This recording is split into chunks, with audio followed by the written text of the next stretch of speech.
wedok si dia sajake wis ngantuk truk burung nembang klasik ngono sing wis dipelajari apa lho enek Mas Jinom luar kampang mau jineman banjut kandek jineman kandek nggih cobi nggih mergo pesinden niku sing dipelajari aja mung lagu-lagu saiki mangkane sebelahmu ki tengenmu Ibu Rina Rahayu walaupun sampai sepuh tetep ana sing gunane mergo dasare dadi maranggono klasik minangka dadi pilih sepuhe ora kadang-kadang maranggono sawanti-wanti sing nom-nom kuwi mleset Ibu Rini sing nadahi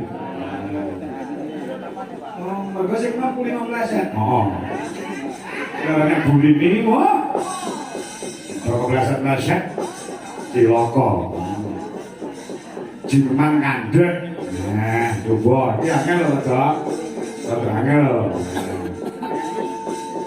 ya aja mung sing dipelajari lagu-lagu saiki aku kecil tenang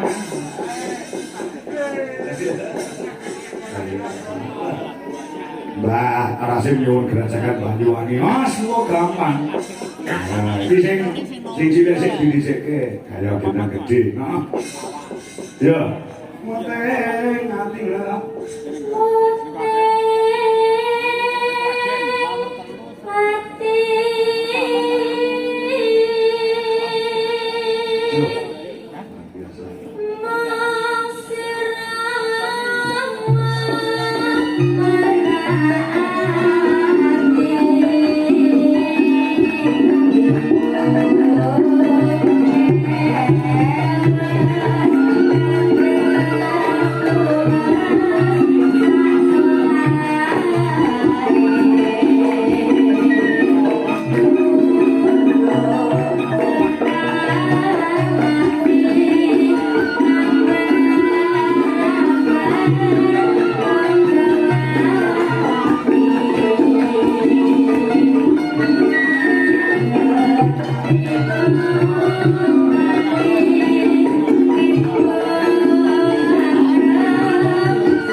Pak D sinten? Pak D Jan. Jan. Kaya telaten. Ngono iki lek nang omah latihan ngono iki yo ditabuhi gamelan. Kentongan terus. Atonyo rani yo gamelan. Kentongan. Kok iki ora ngerti takon ora. Cita-citamu sampeyan pengen dadi apa nduk? Presiden. Anu kundang kaya Mbak Elisa ya. Kalau sekolah sing dhuwur. Sing baru lulus SMP sekolah pundi? Masih bingung. Betul pengen sekolah ning SMKI Surakarta. Ning guru aku ning Yogyo wae. Kecak Mbak Elisa. Neng kono kuwi yo kudu kuat godane kok.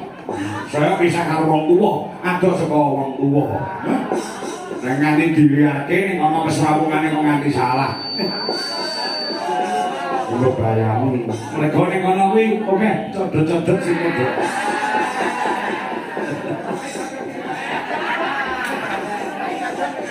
Ayo. Aku gerangane codot. Enak kae, Bro. Ayo. Ayo.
ranking piro?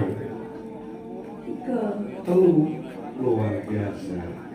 Indene yo pinter, padha karo mbiyen SMP yo. Ranking loro songesor. Iki wae. Aja. Omahmu iki cedhak ning Solo ngono mriki kulino tak jak wayangan. Ini omah waduh. Jadi so kapan-kapan nek bapak ngalor neh, oh melu meneh.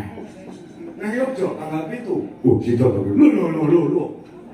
Bakong Solo arep nambah Yogyakarta. Yogyakarta. Nang endi kok? Nang pondok Oraji. Oh.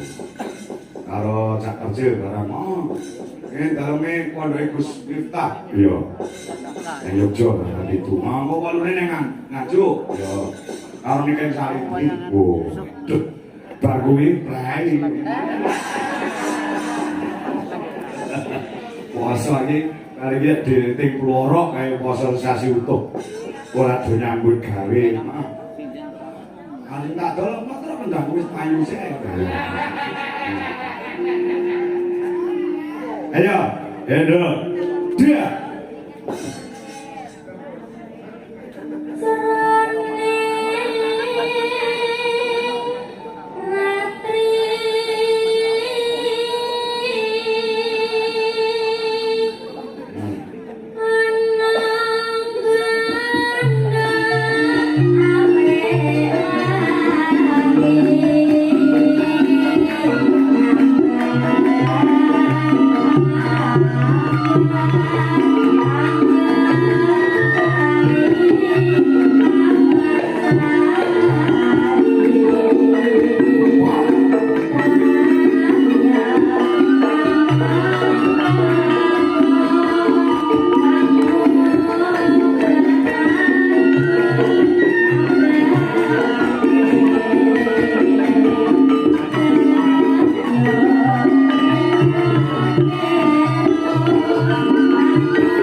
Sing klasik ya dipelajari, sing lagu-lagu saiki ya diapake. Ngono ya.